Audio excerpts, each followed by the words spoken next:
મિત્રો, તો મારી યુટ્યુબ ચેનલમાં આપનું સ્વાગત છે. તો આજે આપણે બનાવવાનું છે મકાઈનું શાક. તો આપણે મકાઈ બાફવા મૂકી દીધી છે.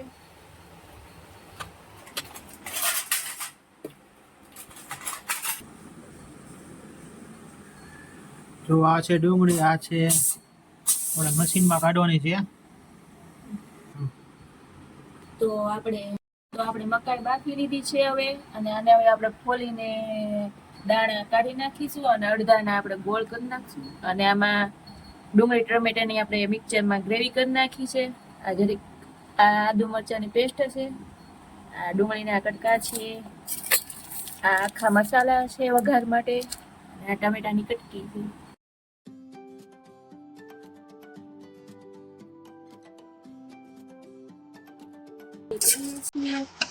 તો આ બધો આખા મસાલા છે બધા વઘારના, આપણે પેલા એને ચોખ્ખા શેકી નાખીએ. એમાં જે છે આપણે એને શેકીએ ને તો મસ્ત સ્વાદ આવે, ટેસ્ટ મસ્ત આવે.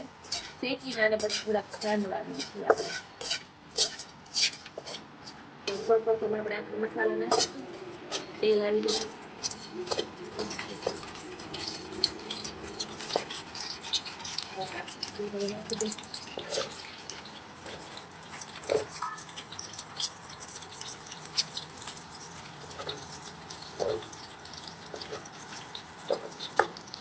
આપણે ડુંગળી ચડી ગયું છે, તો આપણે હવે સૌપ્રથમ ગ્રેવી ડુંગળી ટમેટાની ગ્રેવી નાખી દઈશું. એને 5 થી 10 મિનિટ આપણે ચડવા દઈશું. ચેન્જ થાય ત્યાં સુધી આપણે થોડીક ગ્રેવી ચડી ગઈ છે, તો સ્વાદ પ્રમાણે પેલા મીઠું નાખીશું.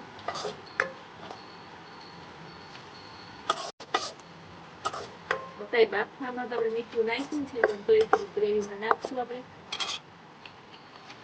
ધનિયા પાવડર, ધાણા જીરું, લાલ મરચું, ડુંગળી મરચાંની ને આદુ લસણની પેસ્ટ તો કરી છે, તો થોડુંક લાલ મરચું નાખીશું આપણે. ટમેટાની કટકી લઈ નાખી, બધો મસાલો આપણે મસ્ત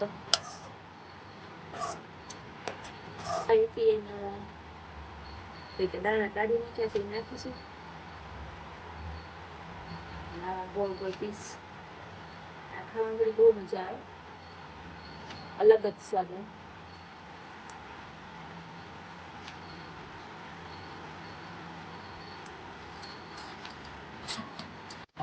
હવે આને ઘડીક આપણે ચડવા દઈશું. 5 થી 10 મિનિટ પેલા જે મસાલો ખાંડ્યો હતો, શેક્યો તો એને આપણે ખાંડીને ઝીણો પાવડર નાખ્યો છે, એ પણ પોતે ઉતરવું છે. આ છે ધનિયા.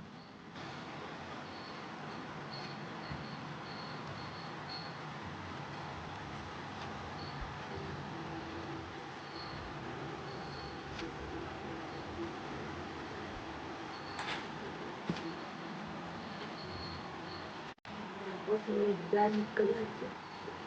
હવે શાક મકાઈનું શાક રેડી છે.